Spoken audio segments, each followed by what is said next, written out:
Hello Ghostbuster fans, thanks so much for clicking on this video. My name is Chris. Yesterday was officially Ghostbusters Day, and in honor of the celebration, Jason Reitman, who directed the previous Ghostbuster movie, Ghostbusters Afterlife, and is also the son of the original Ghostbusters director, Ivan Reitman, R.I.P., they decided to treat fans to a live event where they went ahead and announced some of the future things going on with Ghostbusters, and as a fan of the franchise, really excited for what they have in store. So what I'm going to do here for you guys is breaking down those announcements, telling you about the two movies that they announced are currently in the works with writers, directors, what their story is going to be about. That is also including the sequel to Ghostbusters Afterlife, because they revealed more than I thought they would. But I'm going to need you Ghostbuster fans to also give me your opinions on all these announcements, because it wasn't just movie stuff. They announced like so many things for Ghostbusters. It feels like Sony is really pushing forward to try and bring this brand back to its biggest spotlight and not just nostalgia for people who grew up with the old movies. They're trying to make fans of a new generation.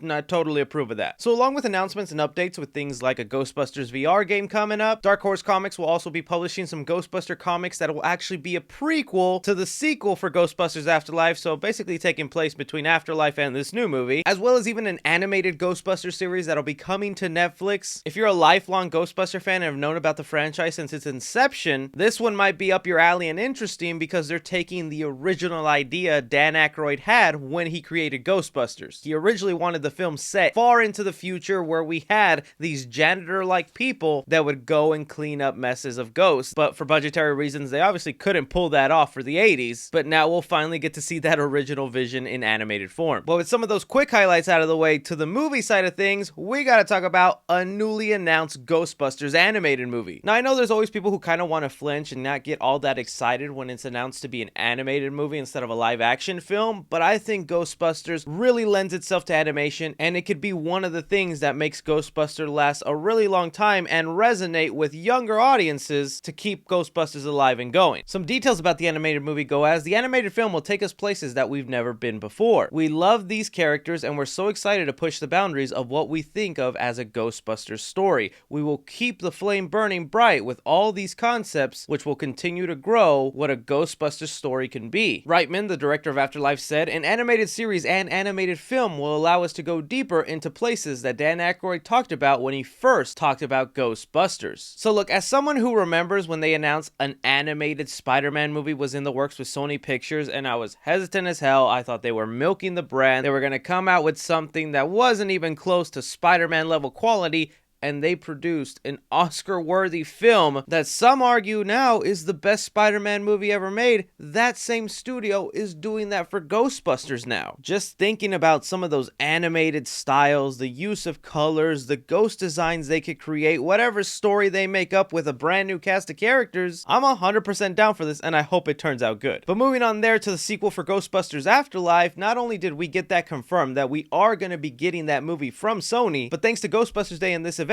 Jason Reitman finally gave us a bunch of details about the upcoming sequel. The first details that Jason Reitman lets us know about the movie is, at the end of Ghostbusters Afterlife, the Ecto-1 is driving into Manhattan, returning to its home. And before anyone ever heard the title Afterlife, we called it Rust City, which would not have made sense to anyone until they saw the movie. The codename for the next movie is Firehouse. That right there is already an interesting little tidbit and gives us more information than you think. For one, the sequel will be set in New York, Manhattan. They will be reopening the Firehouse like we saw at the end of Afterlife, and with the code being Firehouse, I wonder if there's some old ghosts in that firehouse laying dormant and they accidentally awaken it when they reopen that station. More information they reveal says, "We talked about what we wanted to happen to the Spangler family and even outside the Spangler family, and he, Ivan Reitman, the original director of Ghostbuster, was so excited. He was just thrilled about where we wanted to go, and sitting there telling him what we wanted to do with the story was a daunting responsibility, but his enthusiasm for it is what fuels us today." So the sequel will still continue following people like McKenna Grace and Finn Wolfhard, the mother, and most likely Paul Rudd, since it looks like they became an item at the end of that movie, maybe moving back to New York and taking up the responsibility that Egon Spengler started with the original Ghostbuster Firehouse. To me, that makes it clear Paul Rudd most likely becoming a Ghostbuster. We're going to see him in a jumpsuit. I also don't think it's going to be that weird to see people like McKenna Grace or Finn Wolfhard in the suits again fighting crime, because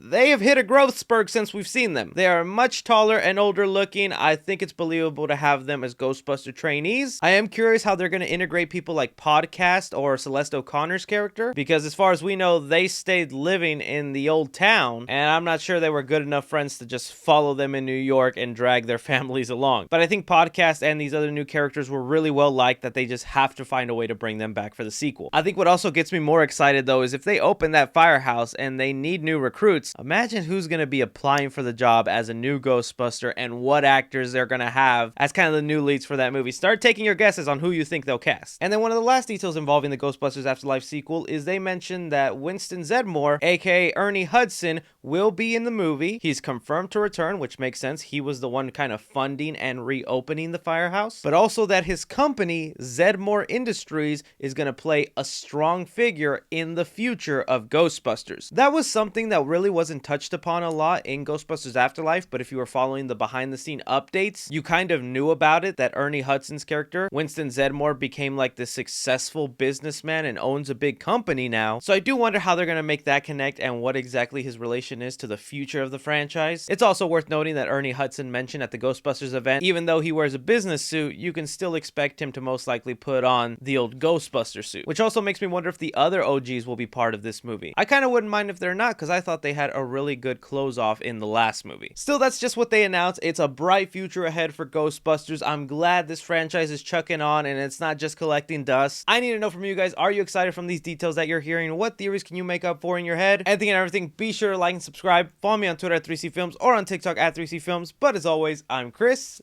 Take care.